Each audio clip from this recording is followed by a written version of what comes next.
So I was staying at my sister's house for a little while now. Okay. Right.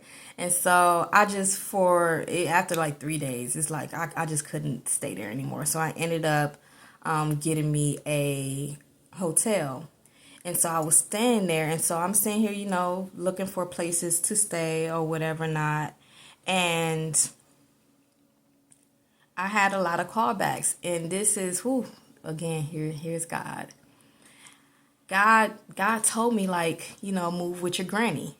Mind you, the last time I moved with my granny, she put me out like a few months later and gave me a few days notice, and I just did not want to endure or deal with that again. I lived with my granny, I experienced my granny.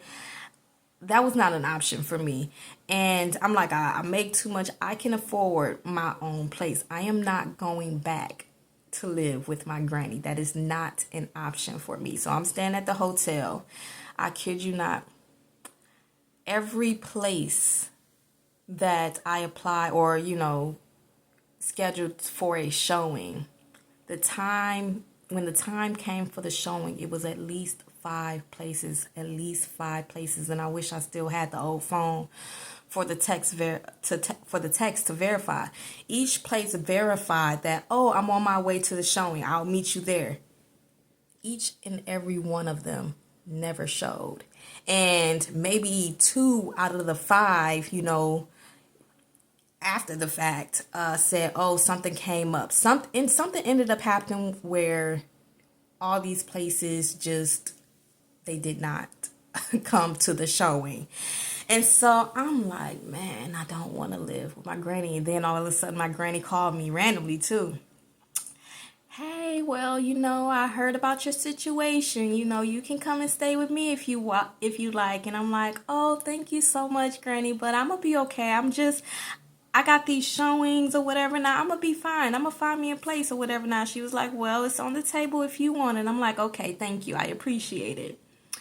And then I had this one showing. It followed through. Bet. So then I went to go get my application fee. Literally right when I got the application fee, I still have the check to this day. To go turn it in to apply for the apartment, I get an email saying that the apartment is taken.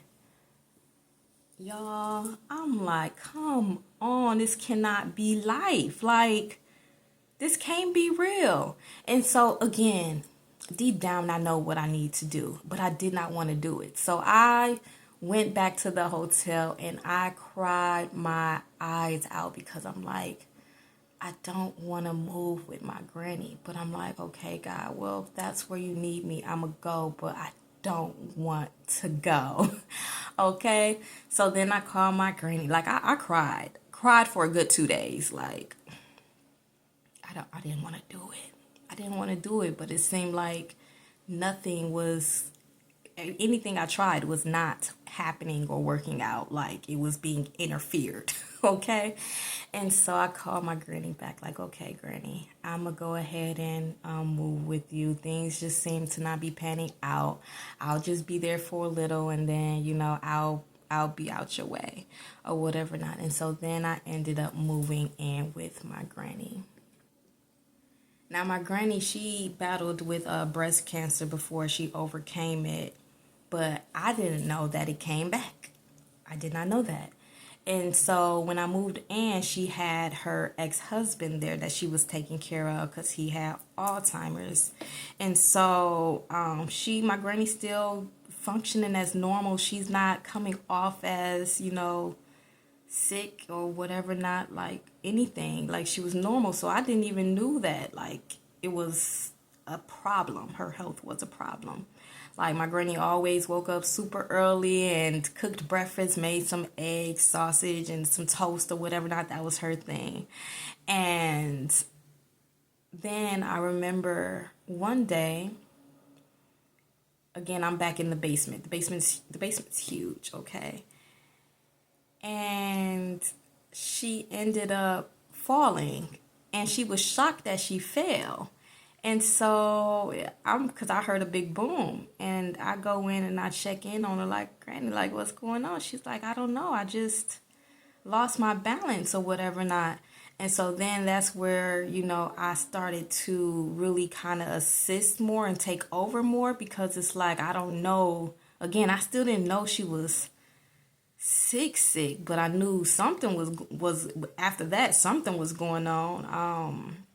So I started to help out more, and especially with her ex-husband. Now I'm still working, so I can't be there as much like during the day, because I'm still, working all the time.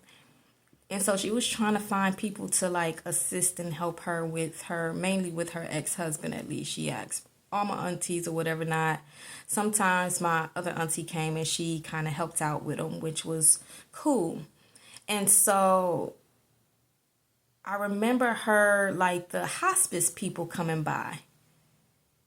And again, I wasn't familiar with like death or, all that. But I'm like, from what I know, if you get involved in hospice, that means your time is like limited. And she's like, oh no, like they're just going to help me get my medication and stuff. That's all. They're going to help me do some runs. It's not like that. And I'm like, okay.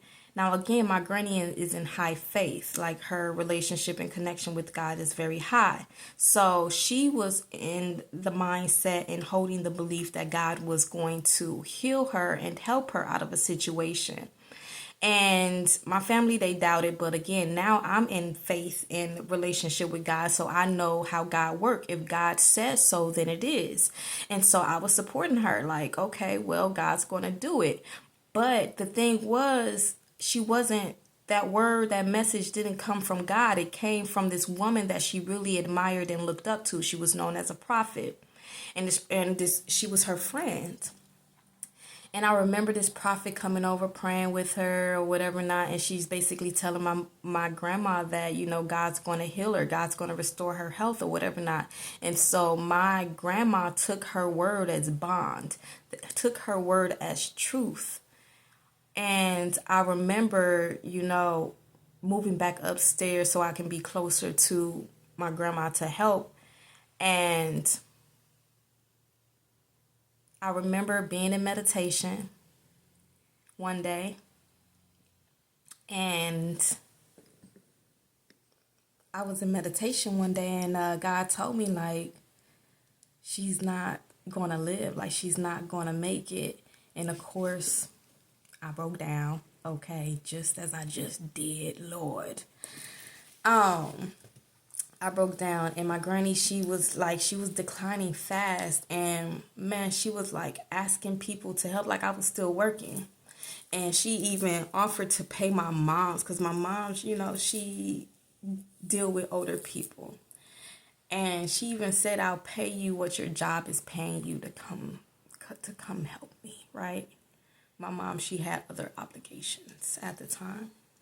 And so I remember God telling me, you have to quit your job. I'm like, I really love this job. It pays well.